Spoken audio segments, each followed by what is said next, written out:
జై శ్రీకృష్ణ.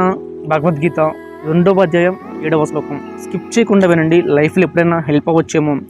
కార్పణ్య దోషో పహత స్వభావ ఉష్యామిత్వ ధర్మ సమ్మూఢ చేత యస్యే యస్యాని నిశ్చితం బృహితన్మే శిష్యహస్తం షాది మాం త్వాం ప్రపన్నం.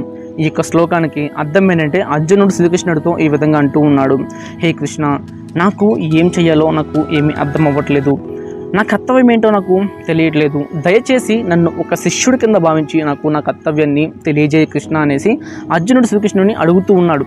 ఎప్పుడైనా మన లైఫ్లో కూడా మనం కన్ఫ్యూజన్లో ఉన్నప్పుడు, మనం ఏ డెసిషన్ తీసుకోవాలో మనకి తెలియనప్పుడు, మన అమ్మ నాన్నల్ని కానీ లేదంటే మన గురువుల్ని కానీ మనం మంచి కోరే వారితో ఒక్క నిమిషం డిస్కస్ చేసామనుకోండి, మనం కన్ఫ్యూజన్లో తీసుకునే డెసిషన్ కన్నా ఆ డిస్కషన్ తర్వాత మనం తీసుకునే డెసిషన్ అనేది మనకి చాలా ఉత్తమంగా ఉంటుంది. ఒక్కసారి ట్రై చేయండి, నచ్చితే చిన్న లైక్ చేయండి.